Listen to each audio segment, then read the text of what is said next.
Group of amino acid का मतलब क्या है और इसका रोल क्या है। हमारी जो शरीर की बनावट है, हमारा फेस जैसा दिखाई दे रहा है, हमारे बाल, हमारे नाखून, हमारी स्किन, इन सब के फॉर्मेशन में और यूं कहीं कि हमारे शरीर के स्ट्रक्चर में एमिनो एसिड्स का सबसे बड़ा रोल है। एमिनो एसिड एक एमिनो एसिड नहीं है, ये बहुत सारे अलग अलग प्रकार के एमिनो एसिड होते हैं, है ना। ल्यूसिन है, आइसोल्यूसिन है, टायरोसिन एमिनो एसिड है, या बहुत सारे अगर आप गूगल पर देखेंगे तो लगभग आज की डेट में अगर हम देखें तो 22 से 23 प्रकार के अमीनो एसिड हमारे शरीर के अंदर मिलते हैं। कितने हो गए? 22 से 23 प्रकार के अमीनो एसिड, है ना, टाइप्स ऑफ अमीनो एसिड।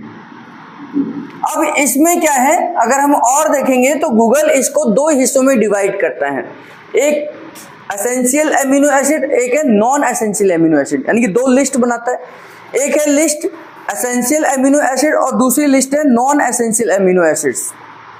ये अभी की रिसर्च है कि लगभग 2024 चल रहा है, तो 2024-2020 में हमारे शरीर के अंदर 22 से 23 प्रकार के अमीनो एसिड हमारे शरीर के अंदर पाए जाते हैं।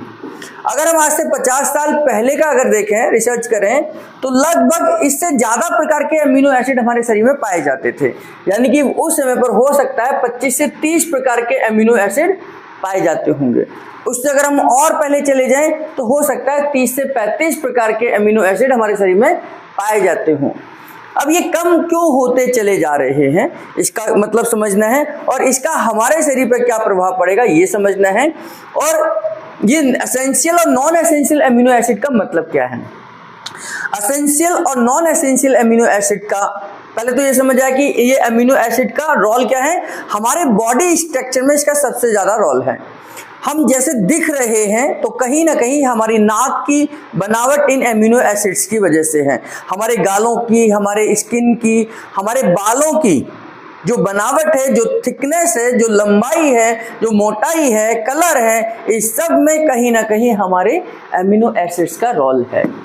तो एसेंशियल और नॉन एसेंशियल का मतलब क्या है, जो हमारा शरीर खुद बना सकता है। हम जो कुछ खा रहे हैं, खाना एक सिंपल तौर पे खा रहे हैं, हम बहुत ज़्यादा चूजी भी हैं तो भी चल जाएगा, यानी कि हम कुछ नॉर्मल खाना अगर डेली बेसिस पे खा रहे हैं तो बॉडी उनको खुद बना लेगी, उसे आपको चिंता करने की जरूरत नहीं है। जिन एमिनो एसिड्स के लिए आपको चिंता करने की जरूरत नहीं है उनको हम नॉन एसेंशियल एमिनो एसिड की लिस्ट में रखते हैं, यानी कि मैं खाऊं तो भी चल जाएगा, ना खाऊं तो भी चल जाएगा, मुझे इसकी चिंता करने की जरूरत नहीं है, शरीर वो अपने आप बना लेगा। इसलिए इसे हमने कहा नॉन एसेंशियल अमीनो एसिड्स। दूसरे हैं जो एसेंशियल अमीनो एसिड हैं, जिनको बॉडी खुद नहीं बना सकती। अब जब बॉडी खुद नहीं बना सकती तो हमें उनको डिपेंड होता है हमारे भोजन के ऊपर, कि हम जो खाना खा रहे हैं अगर उसके अंदर वो विटामिन अमीनो एसिड हुए तो वो मिल जाएंगे, और नहीं हुए तो हमें वो अमीनो एसिड नहीं मिलेंगे। तो इनको बोलते हैं हम एसेंशियल अमीनो एसिड, यानी कि ये आपको भोजन से ही लेने पड़ेंगे, इसमें बॉडी का कोई रोल नहीं है। बॉडी को इनको चाहिए तो सही, लेकिन बॉडी इनको फॉर्मेट नहीं करती है, तो ये भोजन पर डिपेंडेंट हो जाएंगे। तो इनको बोलते हैं हम एसेंशियल अमीनो एसिड, जिनको हमें खाने के रूप में लेना ही पड़ेगा और लेना ही चाहिए। तो एसेंशियल और नॉन एसेंशियल का मतलब समझ आया होगा। नॉन एसेंशियल ऐसा कि हम खाएं तो भी ठीक है, नहीं खाएं तो भी चल जाएगा, बॉडी उनको बना लेगी, लेकिन जो हमें भोजन से ही प्राप्त हो सकते हैं उनको हम एसेंशियल अमीनो एसिड में रखते हैं। अब इन अमीनो एसिड्स को ये दिन प्रतिदिन कम क्यों होते चले जा रहे हैं, तो इसमें आपको समझने की जरूरत है कि हम आजकल देखें तो हमारे खाने की जो वैरायटी है वो कम होती चली जा रही है ना। पहले गांव में अगर हम देखें, हम आज से 10 साल पहले देखें तो पूरे दिल्ली भी एक गांव ही था, तो यहाँ पर बहुत सारी फसलें होती थी, बहुत सारी सब्जियां, बहुत सारी दालें, अलग अलग प्रकार की दालों का हम इस्तेमाल करते थे। तो जितने टाइप का आप भोजन खाएंगे उतने अमीनो एसिड आपको मिलेंगे। जितने टाइप का हम खाएंगे तो स्वाभाविक है, जितने टाइप का खाएंगे, हरी सब्जियां 10 से 12 प्रकार की खाएंगे तो 10 से 12 प्रकार के लाभ हमें मिलेंगे। हम खा ही केवल 2 सब्जियां रहे हैं, मुझे तो केवल छोले पसंद है, मुझे तो केवल गाजर पसंद है, या 2-3 ही सब्जियां पसंद है, उससे ज़्यादा हम खाएंगे नहीं, तो धीरे धीरे अल्टीमेटली क्या होगा, हमारे शरीर के अंदर भी अमीनो एसिड कम होते चले जाएंगे। तो आजकल की जनरेशन या आजकल का जो हमारा समाज है वो बहुत लिमिटेड हो गया है। दालें भी 2-4 तरीके की घर में आती हैं, सब्जियां भी 2-4 तरीके की आती हैं, और जबकि दालों के बारे में कहा जाता है कि हिंदुस्तान में 2000 से ज़्यादा प्रकार की दालें हैं। कितनी? 2000 से ज़्यादा प्रकार की दालें हैं। अगर हम 2000 को भी छोड़ दें तो 50 दालें क्या हमने खाई होंगी अपनी ज़िंदगी में? 50 तरीके की खाई होंगी, 20 तरीके की खाई होंगी। तो इसका मतलब क्या हुआ कि हम कहीं ना कहीं अमीनो एसिड से दूर होते चले जा रहे हैं, और इसका सीधा सीधा संबंध हमारे शरीर की बनावट में है। हम जितना इस घर को बनाने में मटेरियल को यूज करेंगे उतना डिफरेंट टाइप का ये घर बन सकता है। अगर मैं केवल ईंट और सरिये का ही इस्तेमाल कर रहा हूं तो बहुत ज्यादा मैं कल्पना भी नहीं कर सकता कि बहुत सुंदर घर बनेगा। क्यों? क्योंकि वो एक स्ट्रक्चर खड़ा होगा, सरिया से वो सीधा खड़ा होगा, ईंटों से उसको सपोर्ट मिलेगी, बस एक ढांचा खड़ा हो जाएगा। लेकिन अगर मैं यहाँ पर बहुत सारे तरह तरीके के मैकेनिकली चीज यूज करूँ, डिफरेंट टाइप के इंस्ट्रूमेंट्स को यूज करूँ, तो ये घर बहुत सुंदर बन सकता है। तो ऐसा ही कुछ हमारे शरीर के साथ है। जब हम कुछ फिक्स दालों को, फिक्स सब्जियों को खाएंगे तो हमारा शरीर भी फिक्स ही हो जाएगा, एक सिंपल साधारण सा दिखाई देगा। लेकिन अगर हम वैरायटी के रूप में खाएंगे तो वैरायटी तरीके का एक हमारा जो शरीर है वो बहुत अच्छा सुंदर तरीके का निकलेगा। अब इसमें अगर हम देखें तो आने वाली जनरेशन और कम होती चली जा रही है, यानी कि अमीनो एसिड और कम होते चले जाएंगे। तो उनकी बनावट तो बिल्कुल स्किन ऊपर से शुरू होगी, नीचे पर खत्म हो जाएगी, है ना। इसका मतलब वो इलियम जैसे बच्चे जैसे होते हैं ना, इलियन के बच्चे, छोटी छोटी आंखें होंगी, नाक छोटी छोटी होगी, कान बिल्कुल खत्म ही, अंदर ही केवल होल नजर आएंगे, ये ऊपर का स्ट्रक्चर ही नहीं होगा। तो ऐसे बच्चे भी इन फ्यूचर में हमें दिखाई दे सकते हैं। क्यों? क्योंकि हमारी जनरेशन उस तरीके के उस लाभ पर जा रही है। अब दूसरा, इनका रोल क्या है? तो अमीनो एसिड्स हमारे शरीर के अंदर हार्मोन्स के लेवल पर भी काम करते हैं, तो हार्मोन्स को बनाने में भी इनका रोल है। तो ग्रुप ऑफ एमिनो एसिड्स हमारे बॉडी के अंदर बहुत प्रकार के हार्मोन्स बनाते हैं, यानी कि जिनका रोल, बहुत सारे एमिनो एसिड मिलकर कुछ हार्मोन्स को बनाते हैं। बहुत सारे एमिनो एसिड मिलकर, ये मैंने बताया 22-23 प्रकार के हैं, तो 22-23 में से 4-5 मिलकर एक हार्मोन को बना रहे हैं, 4-5 मिलकर दूसरे हार्मोन को बना रहे हैं। तो ये हार्मोन्स के लिए भी हमारे शरीर के लिए बहुत महत्वपूर्ण है, जिसमें अगर हम एस्ट्रोजन की बात करें, प्रोजेस्टेरोन की बात करें, तो ये कोलेस्ट्रॉल वाले स्टेरॉइड हार्मोन हैं। और वहीं पर अगर हम बात करें एड्रिनल कोर्टेक्स से निकलने वाले हार्मोन, जो ग्लूकोकॉर्टिकॉइड्स हैं, मिनरलोकॉर्टिकॉइड्स हैं, एंड्रोजेंस हैं, इनमें इन सबका रोल है। और अगर हम बात करें, इसमें एक मुख्य जो एमिनो एसिड है वो टायरोसिन एमिनो एसिड है। इन 22-23 में से एक एसेंशियल एमिनो एसिड है जो हमें भोजन से ही लेना पड़ता है, उसका एक का नाम है टायरोसिन एमिनो एसिड। ये टायरोसिन एमिनो एसिड दूध के प्रोटीन से हमें मिलता है, यानी कि अगर आप बच्चे हैं, छोटे बच्चे हैं, तो दूध से आपको मिल जाएगा। 14-15 साल के बाद दूध पचता नहीं है तो फिर आपको दही से मिल जाएगा, पनीर से मिल जाएगा, या दूध के अन्य प्रोडक्ट से मिल जाएगा। तो हमें उस एमिनो एसिड के लिए दूध के प्रोडक्ट के ऊपर डिपेंड होना पड़ेगा। तो इसलिए पनीर खाना बहुत जरूरी है, दही खाना जरूरी है, छाछ पीना जरूरी है, नहीं तो आपको टायरोसिन एमिनो एसिड नहीं मिलेगा।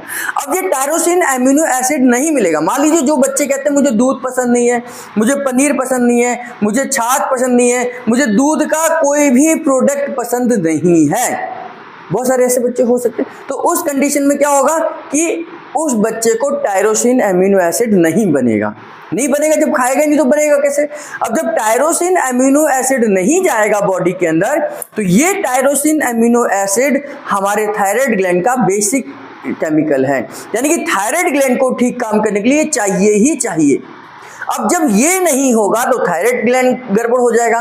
थायराइड ग्लैंड गड़बड़ हो जाएगा तो या तो हाइपोथायराइड हो जाएगा या हाइपर हो जाएगा, यानी कि उसके जो हार्मोन है, जो T3 T4 हार्मोन है, जो हमारी बॉडी के अंदर मेटाबॉलिक रेट को ठीक रखते हैं, हमारे खाने को अपचय को ठीक करते हैं, हमारे खाने को डिस्ट्रीब्यूशन में मदद करते हैं कि आपका जो खाना खाया है वो एब्जॉर्ब हो गया है, एब्जॉर्ब होने के बाद वो उसका सही से वितरण हो जाए, सही से उसका डिस्ट्रीब्यूशन हो जाए, ये किसका काम है? थायराइड का काम है। तो थायराइड गड़बड़ हो जाएगा, और थायराइड गड़बड़ होते ही आपका मेटाबॉलिक रेट गड़बड़ हो जाएगा और आपको बहुत सारे अनेक बीमारियों की शुरुआत हो जाएगी। कहाँ से शुरुआत हुई कि जो बच्चा दूध या दूध के प्रोडक्ट को नहीं ले रहा है तो आपके शरीर के अंदर टायरोसिन अमीनो एसिड की कमी होगी। इसलिए कहा जाता है कि आपको अलग अलग वैरायटी की दालें खानी चाहिए, अलग अलग वैरायटी की सब्जियां खानी चाहिए, सब कुछ खाना चाहिए। जो पसंद है उसको थोड़ा ज़्यादा खा लो, जो नहीं पसंद है उसे थोड़ा कम खा लो, लेकिन खाना सब कुछ हमें चाहिए। चाहे वो मूंग की छिलकली दाल हो, चाहे वो खिचड़ी हो, दलिया हो, जो मर्जी है आपको खाना तो चाहिए ही। आप जो पसंद है उसे 4 कटोरी खा लो, जो पसंद नहीं है उसे 1 कटोरी खा लो, क्योंकि शरीर के लिए वो भी ज़रूरत है। अगर हम उसे अवॉइड करेंगे तो उसके अंदर जो न्यूट्रिशन वैल्यू है वो हमें कैसे मिलेगी। तो इसलिए हमारा शरीर अमीनो एसिड से बना हुआ है। अगर मैं यूँ कहूँ कि अमीनो एसिड से बना हुआ है, और अमीनो एसिड की डेफिशिएंसी में हमारे शरीर के अंदर बीमारियां आती चली जाती हैं, जिसमें मुख्य रूप से अगर हम देखें तो हमारे पेट का जो HCl है, हाइड्रोक्लोरिक एसिड है, आप डाइजेस्टिव सिस्टम को पढ़कर आ रहे हैं। HCl जो हाइड्रोक्लोरिक एसिड है, अगर इसकी पावर खत्म हो जाए, इसकी जो HCl की पावर है, जो pH वैल्यू है वो डाउन हो जाए, तो हमारा प्रोटीन भी नहीं पचेगा। ये प्रोटीन नहीं पचेगा और अनडाइजेस्टेड फूड आपके स्टूल में आना शुरू कर देगा, यानी कि आपके मोशन में अनपचा खाना आना शुरू कर देगा। और आपके मोशन में अनपचा खाना आ रहा है तो निश्चित तौर पर आप भविष्य में बीमार होने की तैयारी कर रहे हैं। तो आपका HCl जितना स्ट्रॉन्ग होगा उतना प्रोटीन आप पचा पाएंगे। तो यानी कि खाना जरूरी है, फिर उसे डाइजेस्ट करना जरूरी है, और डाइजेस्ट होने के बाद उसका एब्जॉर्प्शन जरूरी है, और एब्जॉर्ब होने के बाद उसका डिस्ट्रीब्यूशन जरूरी है। इन सब में कहीं भी रुकावट आ गई तो आपको अमीनो एसिड की डेफिशिएंसी हो जाएगी, है ना। यानी कि पहला तो खाना जरूरी है, आपकी डाइट में होना चाहिए। खाना खाने के बाद में वो डाइजेस्ट हो। डाइजेस्ट कैसे होगा कि प्रोटीन को अमीनो एसिड में कन्वर्ट होना पड़ेगा पेप्सिन के थ्रू, है ना। तो वो कन्वर्ट होना जरूरी है। वो कन्वर्ट हो गया तो फिर उसके बाद उसे एब्जॉर्ब होना जरूरी है। अगर वो एब्जॉर्ब नहीं हुआ तो भी यहाँ तक की कहानी अधूरी है। वो एब्जॉर्ब हो गया, और एब्जॉर्ब होने के बाद वो लीवर के पास जाएगा, थायराइड के साथ मिलकर लीवर उसका डिस्ट्रीब्यूशन करेगा, और जहाँ जहाँ जिस अमीनो एसिड की आवश्यकता है वहाँ पर उसे पहुँचाएगा।